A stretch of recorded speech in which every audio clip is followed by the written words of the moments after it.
Si Lindy Lewis ay merong traumatic childhood dahil sa kawalan ng pangangalaga mula sa kanyang mga magulang. Sa paglipas ng panahon, mas lumala ang kanyang trauma at siya ngayon ay meron ng intermittent explosive disorder at nangangailangan lamang ng kaunting trigger para ilabas niya ang kanyang galit sa isang tao. Matapos dumaan sa maraming failed treatment, ipinadala siya sa militar upang matutunan niyang kontrolin ang kanyang galit, ngunit iba ang naging resulta kaysa sa inaasahan. Kalaunan, ang kanyang psychiatrist na si Dr. Evan ay nakaisip ng lunas at binigyan si Lindy ng electronic shock vest na magagamit niya upang makontrol ang kanyang galit. Isang araw, sa pagtatangkang maging normal, nakipag-date siya sa isang lalaking nagngangalang Justin. Kahit na sinubukan niyang umatras sa huling sandali, nagpasya pa rin siyang manatili dahil sa tingin niya ay tila mabuting tao naman siya. Habang nag-uusap sila, lumapit ang isang waitress upang kunin ang kanilang order, ngunit nang patuloy na tinanggihan ng waitress ang mga pagkaing gustong kainin ni Justin, nagalit si Lindy at halos hindi na niya napigilan ang sarili mula sa pagsaksak sa kanya gamit ang kutsilyo. Makalipas ang ilang minuto, habang gumagamit ng banyo, narinig niya ang pagtawa ng waitress kay Justin. Sinubukan ni Lindy na gamitin ang kanyang device, ngunit hindi ito masyadong naging epektibo. Kaya naman, nawala na sa kontrol si Lindy at binugbog ang waitress, at pagkatapos ay tumakas mula sa restaurant nang hindi nagpapaalam kay Justin. Kinabukasan, dinala niya ang device kay Dr. Evan at hiniling sa kanyang ayusin ito. Habang inaayos ang device, nagtanong siya tungkol sa kadate ni Lindy kagabi na isang social experiment. Gayunpaman, sa palagay niya ay nabigo ito ng husto dahil muli siyang nanakit ng isang tao. Bagamat ibinalik niya ang device, sinabi niya kay Lindy na ang tanging permanenteng solusyon sa kanyang problema ay ang bumuo ng mas malalim na koneksyon sa isang tao, ngunit umalis si Lindy nang walang sinasabi. Bagamat wala siyang planong makita muli si Justin, bigla niya itong tinawagan at hiniling na makipagkita sa kanya. Sa kanilang sunod na pagkikita, nagkasundo sila at ibinahagi pa ni Lindy ang kanyang hilig sa photography. Kalaunan, pumunta sila sa apartment ni Lindy, kung saan sinubukan ni Justin na halikan ang dalaga, ngunit nagalit si Lindy at inisip na baka masaktan niya din siya. Kalaunan, nalaman din ni Justin ang tungkol sa kanyang vest, ngunit hindi niya ito pinansin at nagpalipas sila ng gabi na magkasama. Pagkagising kinabukasan, nakatanggap siya ng regalo mula kay Justin at nasorpresa nang makitang isa itong kamera. Pagkatapos niyang pasalamatan si Justin para sa regalo, tinanong siya ni Justin tungkol sa kanyang medical equipment, ngunit tumanggi siyang ibahagi ang tungkol sa kanyang karamdaman. Hiniling niya kay Justin na mamaya na siya umalis, ngunit sinabi niyang kailangan na niyang mag-report sa opisina, kung saan nagtatrabaho siya bilang isang accountant. Bago umalis, inimbitahan niya si Lindy na maghapunan sa kanyang bahay. Labis niya itong ikinagalak, ngayon na experience na niyang mapalapit sa isang tao, at tuwang-tuwang nakipagkita kay Dr. Evan upang ibahagi ang kanyang kaligayahan sa kanya. Dahil hindi niya ginamit ang kanyang device kagabi, inisip niya na kung gagana ang relasyong ito, maaaring hindi na niya ito kailanganin. Pagkatapos bisitahin ng doktor, ginugol niya ang buong araw na kumukuha ng mga larawan gamit ang kanyang bagong kamera. Habang naghahanda si Lindy para sa hapunan ngayong gabi, nakatanggap siya ng mensahe mula kay Justin na sinabi sa kanyang baka malate siya. Tinawagan ni Lindy si Justin, ngunit nakarating ito kay Detective Bobby na ipinaalam sa kanya ang tungkol sa pag-murder kay Justin. Nang marinig ito, nagmamadali siyang pumunta sa police station kung saan sinabi sa kanya ni Bobby at Detective Kate na natagpuan ang bangkay ni Justin sa isang basurahan. Habang nakikipag-usap sa kanila, naramdaman ni Lindy na hindi sila gaanong interesado sa kaso, kaya umalis na siya ng opisina at nagpas siyang mag-imbestiga sa kanyang sarili. Kalaunan, dumalo siya sa libing ni Justin at nagdalamhati sa kanyang pagkamatay habang inaalala ang maikling panahong nakasama siya. Nang hindi makontrol ang kanyang emosyon, galit na galit siyang sumugod kay Dr. Evan na binigyan siya ng gamot para kumalma siya. Nang magising si Lindy, ibinahagi niya sa doktor ang tungkol kay Justin at naghinala na ang nag-iisa niyang kliyente na si Barry ay maaaring sangkot sa kanyang pagpatay. Sinubukan ng doktor na ilihis ang kanyang isipan at hiniling sa kanyang hayaan na ang mga pulis na gawin ang kanilang trabaho, ngunit nagpasya si Lindy na gawin ang mga bagay sa sarili niyang mga kamay. Tinawagan niya si Detective Bobby at hiniling na pumunta siya sa kanyang bahay. Sa oras na makalabas siya ng opisina, pumasok si Lindy sa gusali at ninakaw ang mga gamit ni Justin sa evidence room. Mula sa kanyang wallet, nakuha niya ang kanyang address at binisita ang kanyang apartment upang maghanap ng anumang clue. Habang sinusuri ang lugar, tinawagan siya ni Bobby at pinagalitan siya sa pagpasok niya sa kanyang opisina. Sinabi rin sa kanya ni Bobby na kahit gusto siyang arestuhin ng kanyang partner, gusto niyang bigyan siya ng isa pang pagkakataon, kaya ipinaalam niya sa kanya na parating na si Kate. Matapos itong marinig, mabilis na umalis si Lindy sa apartment.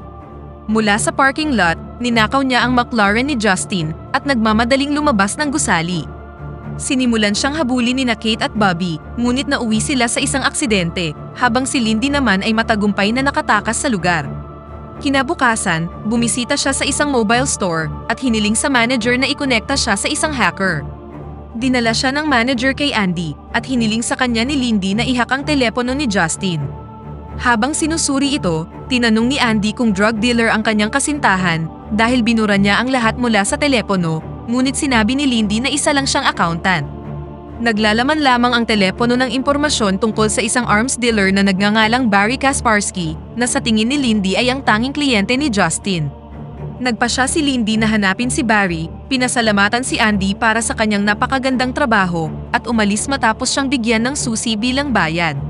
Hindi nagtagal, nakarating siya sa address ni Barry at nalaman niyang nag-oorganisa siya ng mga laban.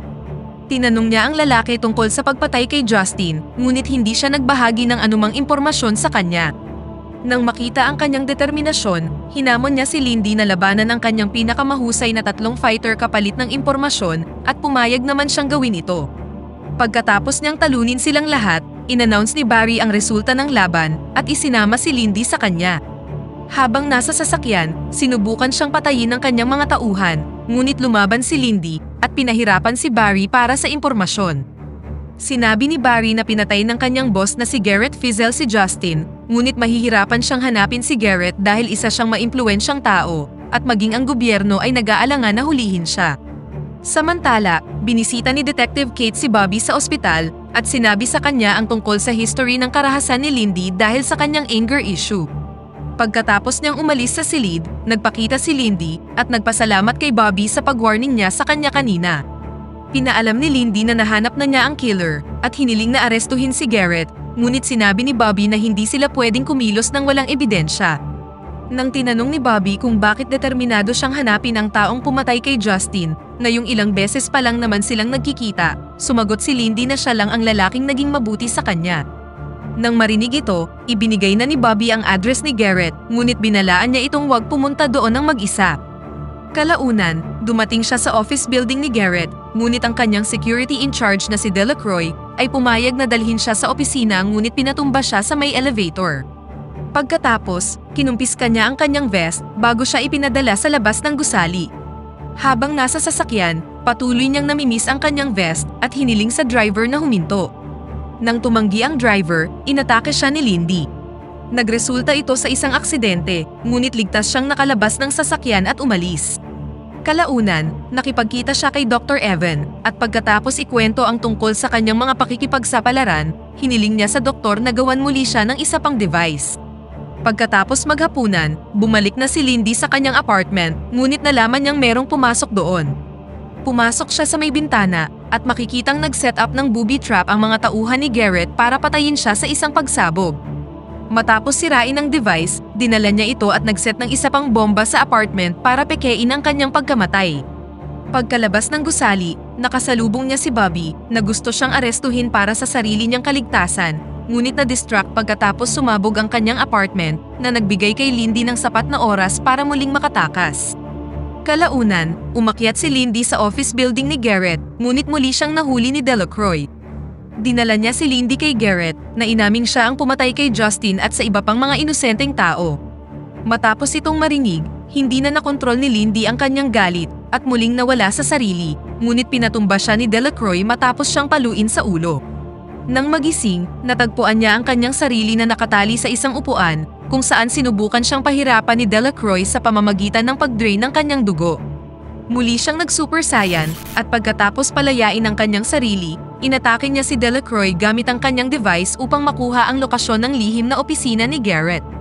Matapos patumbahin ang mga security guard sa daan, nakarating siya sa opisina, ngunit nalaman niyang may pumatay kay Garrett matapos siyang barilin sa kanyang ulo. Bago pa siya makapag-isip ng anuman, laking gulat niya nang makita si Justin na nasa sulok ng silid. Hinangaan niya si Lindy para sa kanyang trabaho, ngunit hindi makapaniwala ang dalaga na buhay pa siya dahil dumalo siya sa libing nito. Ibinunyag ni Justin na isa siyang CIA agent na ginamit si Lindy para mahanap si Garrett dahil ayaw nilang direktang masangkot ang kanilang mga sarili. Sinabi niya rin kay Lindy na inirekomenda siya ni Dr. Evan na ang totoo ay nagtatrabaho para sa kanila dahil pinopondohan nila ang kanyang research. Pagkatapos ay sinubukan niyang patayin si Lindy gamit ang electric shock habang sinasabing papalabasin nilang suicide ang kanyang pagkamatay, ngunit hindi na sa kanya gumagana ang device dahil naging immune na siya dito. Muli siyang bumangon at ihinagas kay Justin ang kanyang bag bago nagmamadaling lumabas ng gusali. Hindi maintindihan ni Justin ang kanyang kilos, ngunit biglang sumabog ang bombang nasa kanyang bag na agad na ikinamatay ni Justin. Matapos makalabas ng gusali, binisita ni Lindy si Dr. Evan at inakusahan siya ng paggamit sa kanya para sa kanyang sariling layunin. Humingi siya ng paumanhin kay Lindy at sinabing hindi niya alam ang tungkol sa plano ni Justin. Habang nagtatalo ang dalawa, dumating sina Bobby at Kate at nakitang iniipit ni Lindy si Dr. Evan sa dingding. Sa tingin nila ay sinusubukan niyang patayin ang doktor at binaril si Lindy sa binti, ngunit nalaman nilang pinoposasan niya lang naman siya para maaresto. Matapos siyang dalhin sa ospital, hinangaan ni Bobby ang kanyang determinasyon at nagpasya ang dalawang detective na pagtakpan ang mga ginawa ni Lindy. Matapos ibalik ang kanyang device na kinuha nila sa kanya sa ambulansya, niyaya siya ni Bobby sa isang date at sumagot naman si Lindy na pag-iisipan niya ito. Matapos gumaling mula sa kanyang mga injuries at makalabas sa ospital, bumalik si Lindy sa kanyang nasunog na apartment at kinuha ang kanyang mga natitirang gamit. Ilang sandali pa, binisita siya ng isang babae na nabunyag na ang senior ni Justin. Ayon sa babae, ilang taon na nilang binabantayan si Lindy at gusto nilang gamitin ang kanyang galit para pabagsakin ang mga masasamang tao, ngunit tumanggi ang dalaga at muling nanlisik ang kanyang mga mata, at dito na nagtatapos ang pelikula. Pakipindot naman ang like button kung nagustuhan mo ang pelikula at kung hindi naman, pindutin mo ng 2 beses ang dislike button para lang makasiguro.